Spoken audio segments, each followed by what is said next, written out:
Okay, good afternoon. We are live. My name is Jordan Glasgow. I am the 8th Circuit Governor for the ABA Law Student Division. I represent Iowa, Kansas, Missouri, Nebraska, North Dakota, South Dakota, and Minnesota. Today we are doing our Mental Health Roundtable. It is the last webinar in our webinar series. And with me today we have Chantel Thompson, who is my Lieutenant Governor for Mental Health. And we also have Chase Anderson, who is from the Minnesota Lawyers Helping Lawyers, if I'm correct. And before we begin, I just wanted to give an update about mental health initiatives at the national level with the ABA.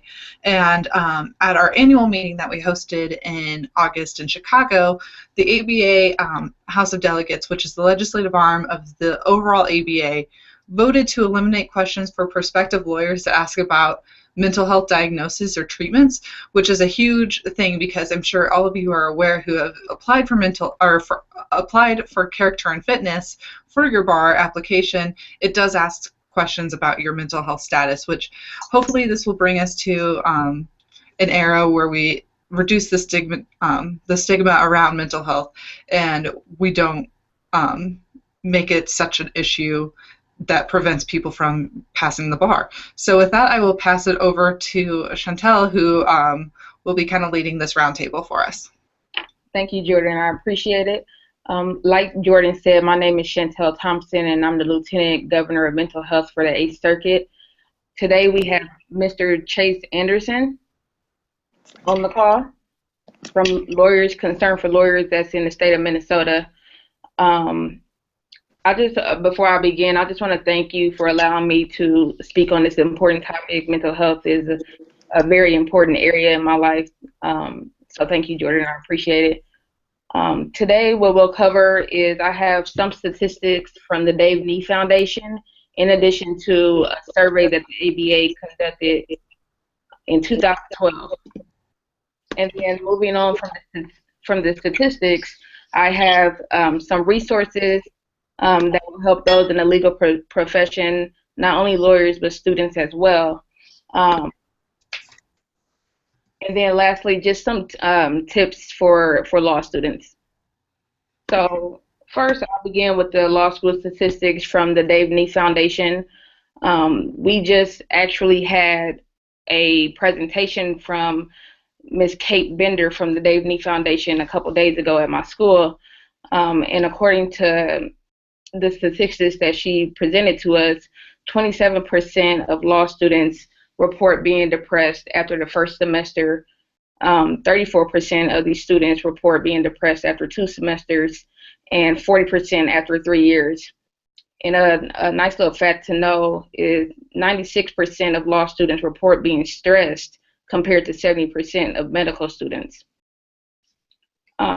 So those are the statistics from the Dave Nee Foundation.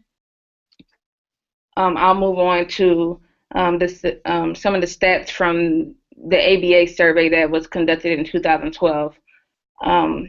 So the ABA survey, just a little background of it, it covers all 50 states in the United States. I basically just have information for our circuit. So to whom does your program serve? As Jordan mentioned, for all the states that's in the 8th Circuit, the program that, I'm sorry,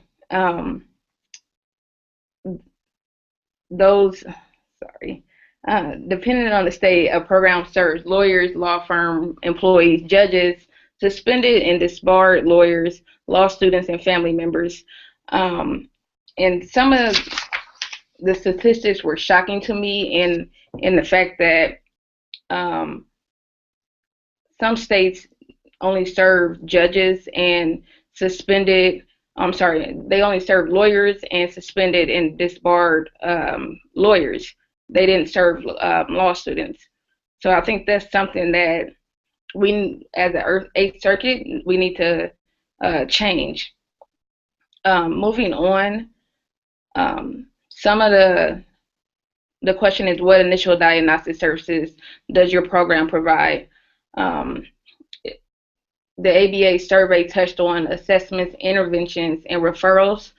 The majority of the states, they have assessments, interventions, and referrals.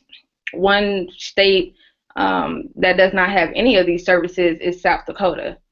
Um, and in North Dakota, Minnesota, Missouri, and Iowa, they have all three. In Nebraska and Kansas, they only have interventions and referrals. Moving on to the third question, what areas does your program provide services? When I when I speak on areas, I'm talking about such areas as alcoholism, drug abuse, mental health issues, cognitive issues. In some states, even cover anger. Um, in Nebraska, Missouri, Minnesota, um, yes, so in Nebraska, Minnesota, and Missouri, they cover all issues that the ABA conducted in their survey. In South Dakota, they only cover alcoholism, drug abuse, and mental health issues. And as far as the other states, they carry four or less of those issues. Feel free to chime in if you have any statistics, Chase. If not, then I'll move on to reasons for the increase of mental illness in law schools. So just some obvious reasons why there is an increase in law schools why there's an increase of mental illness in law schools. Number one obvious reason is stress. Stress about grades, about future job prospects, about the bar, the NPRE, you can name it, is stress in all those areas. Um, Another reason for the increase of mental illness is striving to be perfect. In law school, well, I'll speak on my law school. Um, During my first year, we have this orientation where they tell us, hey, law school is important. Yes, it is, but it seems like there's not that much room for mistakes. I do want to let students know that nobody's perfect, so we need to move past that as a whole, as a law school community, that no that everyone is not going to be number one in law school. The way the curve is set up, um, the way the class rank is set up, there's no way, no matter how good of a student you were in your undergraduate community, there's no way that every law student will be number one. And lastly, the last reason for the increase of mental illness in law schools is pessimistic attitudes. Students that always expect the worst, those students that look at everything in a negative light. I believe that although law school is difficult and a lot of students do get discouraged about exams or competitions and things of that nature, we need to remember that there's some good that we can take from each and everything that we do.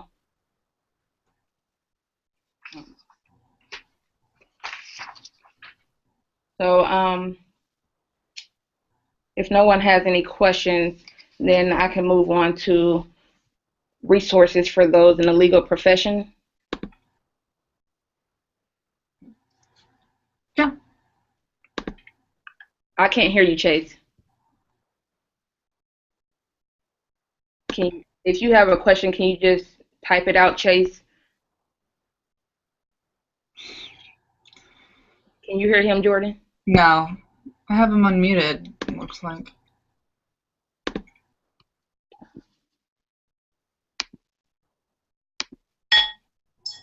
Can you hear me now, Chase?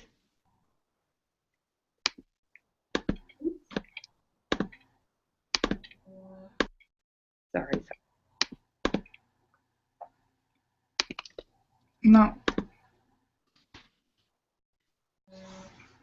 Goodness. Sorry for all the difficulties, everyone.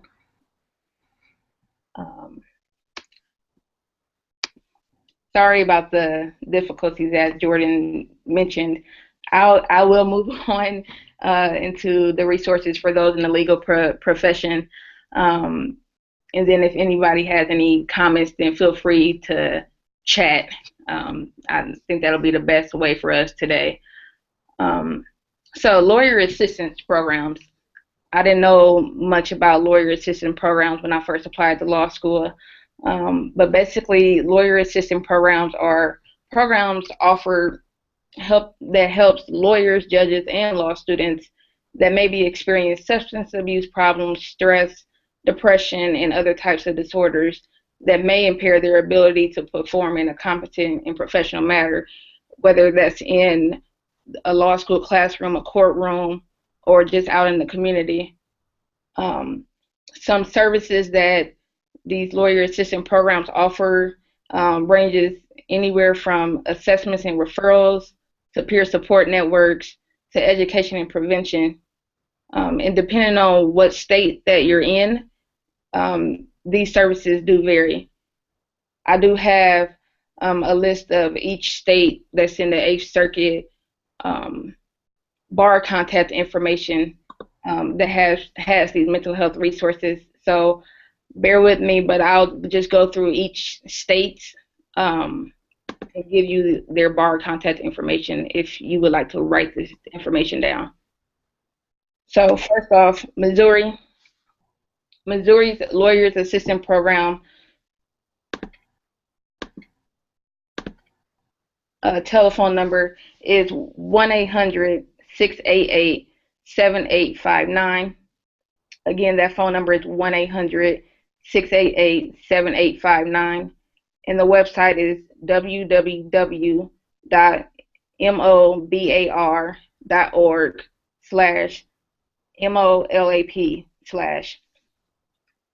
And the director for the Missouri Lawyer Assistant Program name is Ann Chambers. Moving on to the next state in the Eighth Circuit, Iowa. Iowa's website for their Lawyer Assistant Program is www.iowalap.org. And their director's name is Hugh Grady, HUGHGRABY.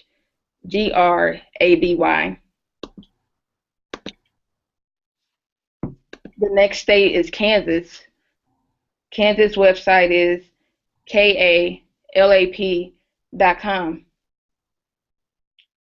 Nebraska website is www.anybar.com/NLAP. And they also have a phone number that's 1-888-584-6527. And a student or a lawyer can call 24/7. Moving on to Minnesota, Lawyers Concerned for Lawyers. Their phone number is 651-646-5590. And in Minnesota, they offer assistance to law students, lawyers, judges, and their immediate family. They offer 4 free counseling sessions, peer support, CLEs, and coaching if you have concerns for another lawyer. And they also have other services available. And their website is www.mnlcl.org. Moving on to the last 2 states, North Dakota and South Dakota, they have lawyer assistant programs. They're not as what's the best word? They're not as developed as the other states' lawyer assistant programs, and I don't mean that in a negative way whatsoever. But they do have campus resources at the law schools for students. So, if for North Dakota, at the University of North Dakota, the counseling center is located at 200 McCannell Hall, Grand Forks, North Dakota, 58202. And at the South Dakota Law School, the campus resource is located at 414 East Clark Street, Julian, room 336, Vermillion, South Dakota, 57069. In addition to the counseling resources, I believe student services is another great resource that students can go to. And in addition to the on-campus resources and the state resources for law student and lawyer wellness, there's also online support. Um, Students can go to Barista Review, the Facebook website. So www.facebook.com/barista, BARISTA, review, REVIEW. And this page has basically some great wellness practices and tips for students and lawyers alike. In addition, to this Facebook website, another great resource is lawlifeline.org, and that's www.lawlifeline.org. Um, and these online websites that I just mentioned. There's primarily for law students, but there's a host of other online resources that law students can utilize. I know the Dave Nee Foundation website has some great resources for students. And also check with your state to see about some other resources.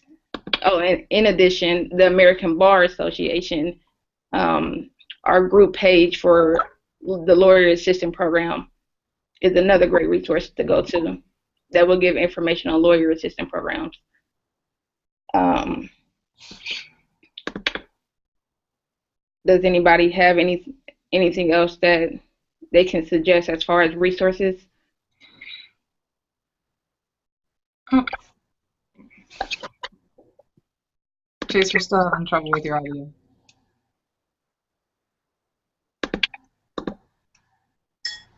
Um,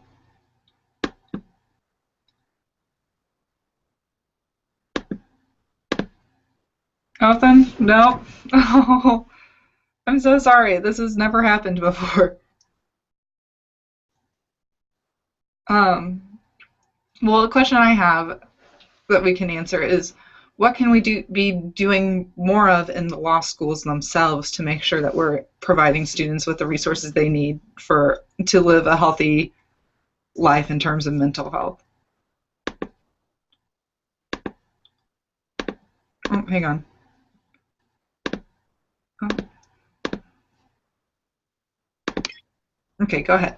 Oh, I think number one, removing the stigma is the number one way to help students, maintain that mental health aspect of their life. I believe while that stigma is still there, it prevents a lot of students from seeking help, or doing those things that can help them, such as exercising or going to community service events, um, yoga, dancing, listening to music, all those type of things all help to maintain a healthy life or a mentally healthy life. Another thing that I found out just within my own law school is don't forget about the basic needs such as eating and sleeping, which if you don't eat right, if you're not getting enough sleep per night, you're not going to have the mental capabilities to even get through law school. So all those things that I just mentioned, those are some of the most important things that a student can do to maintain a mentally healthy life while in law school. And I believe those last two things, as far as sleeping and eating, lawyers can utilize those things. Judges can utilize those things as well, because we all know that the professional law school field is stressful. Um, right. And I know we're having audio trouble with Chase and Joan, but if you want to type out your thoughts, we can share them with our viewers. But something that I found really helpful is to make sure that you have something outside of law school that you focus on. So for me, that was running. I ran half marathons and also coaching a basketball team for elementary school aged girls was something that I did. And I mean, sometimes those things were stressful, but it was nice to have a different kind of stress in my life rather than all of it being focused on law school. And also, I don't know about all other schools, but we have a director of student service um, at our school who's kind of like a law school mom. And so whenever there was an issue that I was dealing with, I called her. And so, for instance, I got into a car accident on my way to school one day during a snowstorm, and I was able to call her, and she was able to kind of ask me all the questions that you want someone to ask you. Are you okay? How are you feeling? And then she was also able to help me take the steps that I needed to for law school. So she was able to call my professors and say, Jordan's going to be late today. She was in a car accident, and was able to kind of help me navigate that so that I didn't have to do that all on my own, which was really helpful as well. So finding that person in law school, I think, if it's a staff member or faculty member, can be really beneficial as well. Thank you, Jordan. Um, in addition to that, bouncing off of that, for those students who left their home states to go to law school out of state, such as I did, calling back home um, 2 or 3 times a week is extremely beneficial to your mental health. And in my opinion, when I first moved to Minnesota, I didn't know, I didn't know anybody in or outside of law school. So maintaining those family and friendships contacts that I had back in Nebraska extremely helped me to get through, and it's still helping me to get through law school. So maintain those connections that you have in different states if you are attending law school in another state. Yeah. Something I also want to ask about is I think obviously alcoholism and addiction is prevalent in the law practice. And so, what suggestions do you have about maybe how to help a friend who you're concerned about with one of those concerns, if it's alcoholism or addiction? How do you spot those concerns and how do you address them? Well, personally, for myself, as far as having friends that, law school friends that do deal with those type of issues, I think it's best to go to that person and let them know that, for one, they're not alone in their struggle, and to not judge them and to listen to them as they tell you whatever reason it may be that they're maybe abusing drugs or abusing alcohol. There's always a reason, but I do believe that a lot of students don't talk about what's going on in their life because they are afraid of being judged. They're afraid of, admitting to those certain things um, because it may, in their head, it may affect their job prospects, or, you know, hey, nobody will hire me if I drink a lot, or if I um, take prescription pills, for example.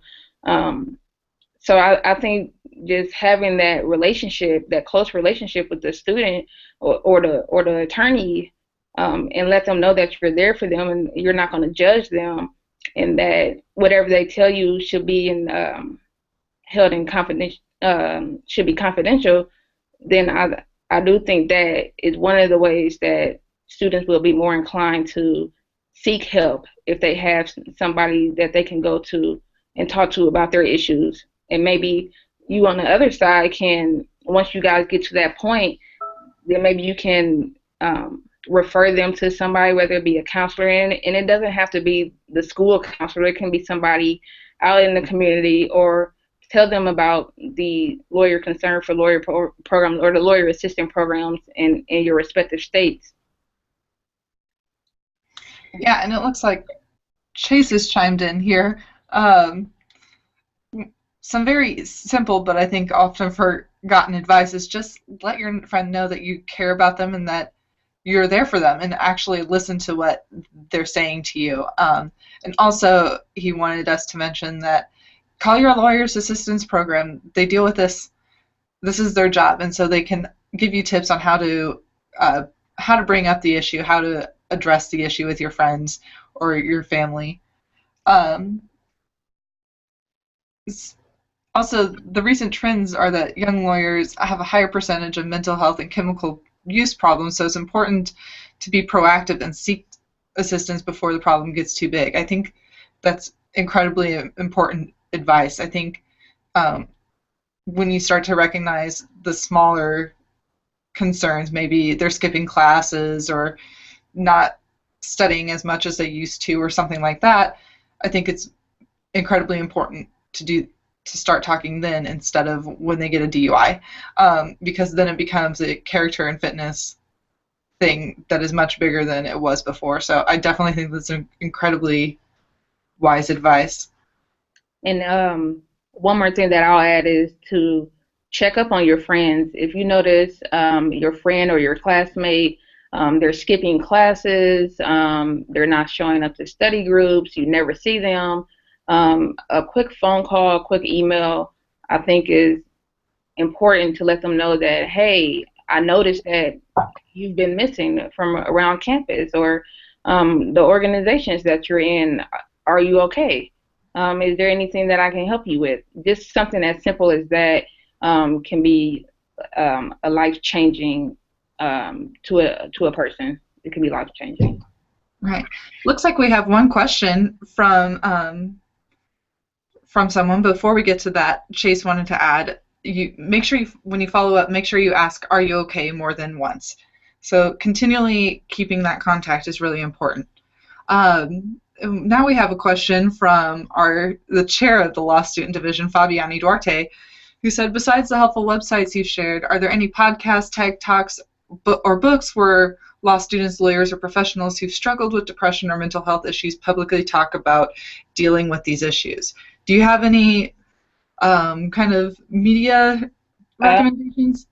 I honestly, I do not have any books or podcast recommendations.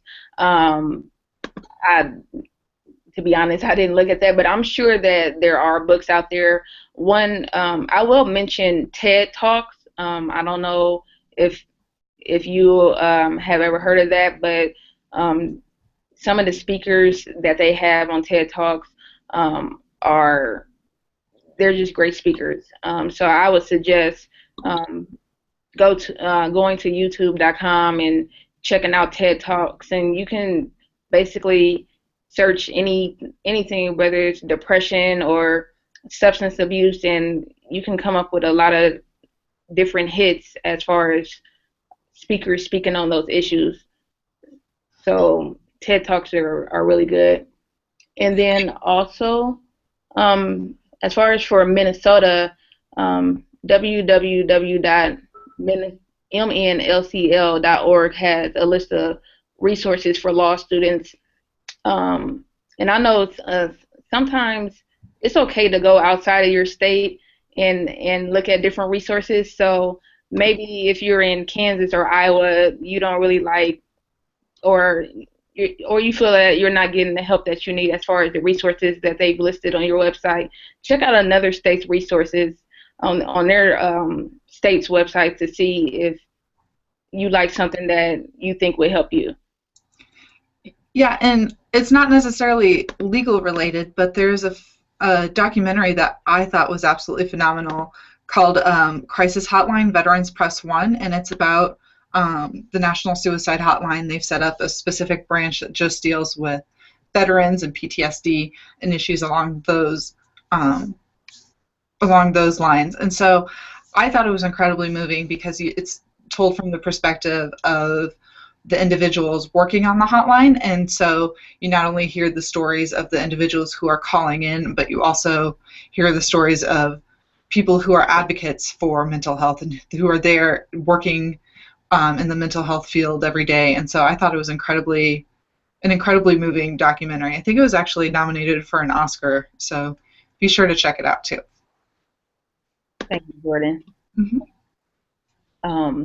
Another thing that I basically just thought about right now is to the peer support or mentoring programs that some state bars have, I think are extremely beneficial to know that if you're a student, to be paired off with a mentor, with a lawyer for a mentor, um, that maybe this lawyer who may be, doing really well, they're highly successful. It's nice to know, as far as being a law student, that this lawyer went through the same thing that you may be going through right now, and they can offer support, whether that's through helping you with your law school studies or just overall caring for you as a person.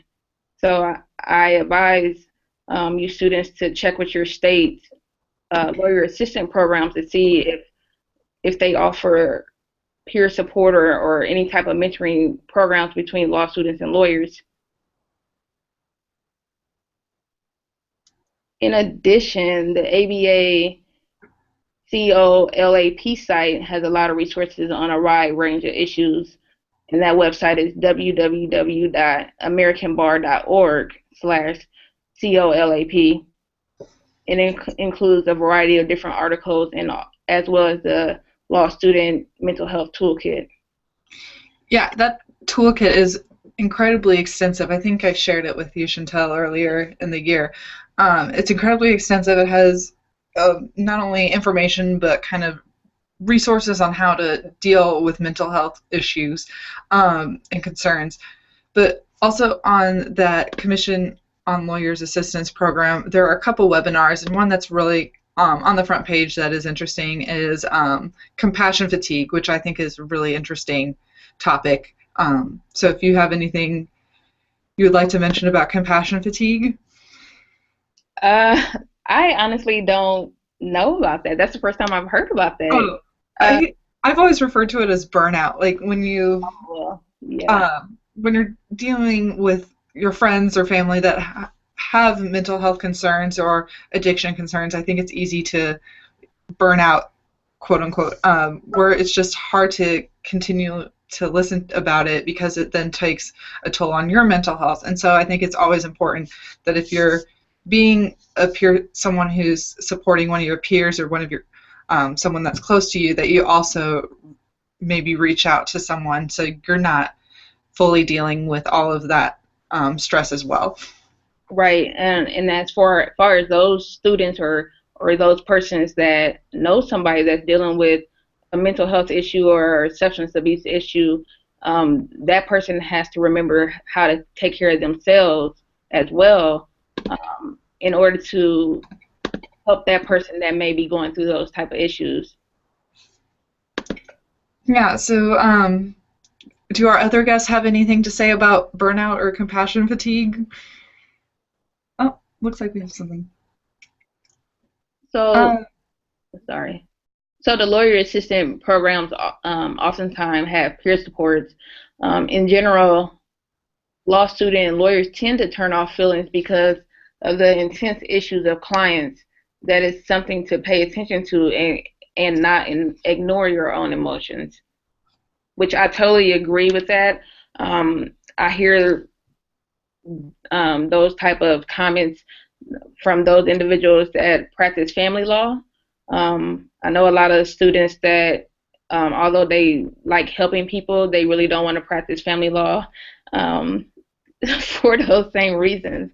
Um, I, I personally would love to practice family law just as far as helping people. And I know for some students, helping other people takes takes those negative thoughts away from how you may feel about yourself. Um, so, um, so as far as like another way to help yourself deal with mental health issues or substance abuse issues in law school is volunteering.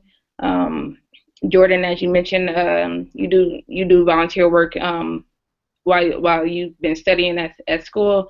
I do volunteer work as well, and to be honest, it really helps me to not focus on whether it's a class, whether it's studying for the NPRE or thinking about future job prospects. It takes my mind away from the law school world and just helps me to focus on somebody else's needs. yeah, absolutely. I think um,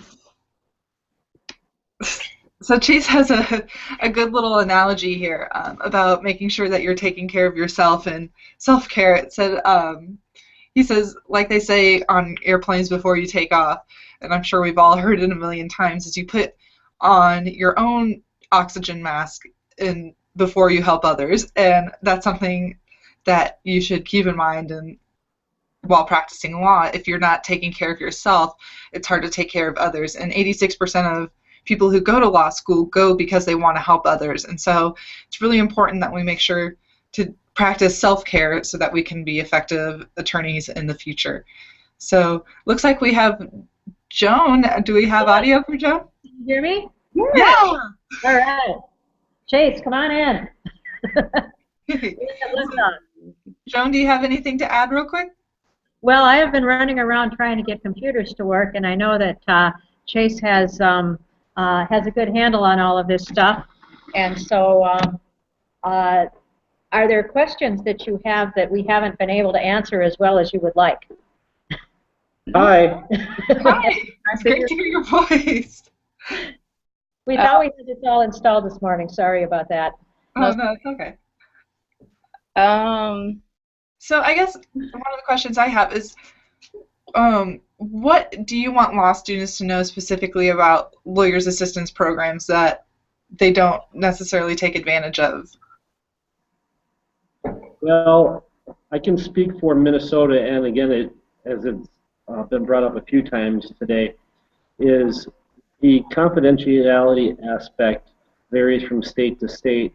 But in Minnesota, we don't report to the bar associations, we don't report to the Board of Law Examiners or the schools or to the county or state government. So law students in Minnesota can rest assured that if they are contacting us, we will not be telling the schools, or we will not be telling any of the bar associations that that communication was made. I'm fairly certain that most states have confidentiality aspects in their agencies, but it does vary considerably from state to state. And I can speak to that a little bit. In states where they might have a monitoring program, which means that if somebody either has a character and fitness issue with respect to admission or a discipline issue, they might the discipline office or the Board of Law Examiners might refer them to the Lawyer Assistance Program for an evaluation and monitoring. Okay, so if someone agrees to that referral, they often will get put on a contract, and that will help them to do what they need to do in order to satisfy those requirements. Minnesota's not like that. But what I also want to say is that if somebody goes to a lawyer assistance program voluntarily, so in other words, nobody tells them they have to, then it's just as confidential as Minnesota. And you'd have to talk to the program in your state to really understand what that means. But the point I want to make is that, well, some states may do some monitoring. If you go to them voluntarily, they're not monitoring you. And so you can get that assistance without being concerned about it being reported. And you can verify that ahead of time. You can call without having to say, yes, this is my name, to make sure that's what it is. And if there's any students on the line from the Dakotas, we will be glad to take your calls, because a lot of you are probably going to practice in Minnesota or hope to, or at least just kind of get you started. Yeah, we're very glad to take those calls. Hey, Joan. Yes. Dealing with the confidentiality piece, I was reading on some states' websites that not that they will break the confidentiality, but if they believe that a student or a lawyer or a judge is may harm themselves, they will, let, I don't know, that they will let others know about that, as far as to get that person the help that they need. We kind of think about that the concept of the mandated reporter. If you believe that someone's in an imminent danger to themselves or others, then you really have to take action. And so there have been several occasions where we have gotten somebody to immediate help, but we're, at least our perspectives, we're very, very careful about that. But if someone says, I'm I'm on my way to do something desperate, I'm on my way to take my life, and we can find a way to intercept that, and talking isn't enough to do that, then we're going to do it. Right. That's the concept of the mandated reporter. Thank you. So kind of going off of that, suicide is oftentimes a very difficult subject to deal with, and it's a hard subject to bring up. So what advice do you have if you fear that one of your classmates or someone close to you is suicidal? How do you address that issue? You talking to me? Anyone. Oh, personally for me, I would just have to go to that person and pull that person aside, one-on-one conversation, and as before, as far as dealing with any other type of mental health issue, let that person know that they are loved, they're wanted, they're not alone in whatever battle that they're fighting, and basically just be empathetic of their situation, of what they're going through. I know I mentioned a few times before, don't judge. Just because that's not your situation, that doesn't give you any right to point your fingers at this person or anything like that. So if it was one of my friends or a classmate, I would do my very best to let them know that people do care about them. I care about them. I would like to chime in. Over the last couple of days, we had a representative from the Dave Nee Foundation in Minnesota, and she spoke at 3 of our law schools and focused a good deal on the topic of suicide. Chantel, you mentioned listen, and it's important to be supportive, to listen, make sure that they know of the resources that are available. It's also important to not be sworn to secrecy, because if suicide is being considered, it's an important thing, and I would advise not to say, sure, this is a secret. Put them in touch with a lawyer assistance program, or if you have questions, and like I mentioned before, our program, we offer coaching. So if you have a friend or a coworker that you feel might have some issues and you want to know how to address it as sensitively as possible, you can contact our office, and we can help walk you through how to address it as best as possible. Thank you, Chase. And I would add to that, sometimes the most important thing you can do is just listen. It's real easy to want to jump in and say, well, I know how you feel, or something like that, and you really don't. You know that they're hurting.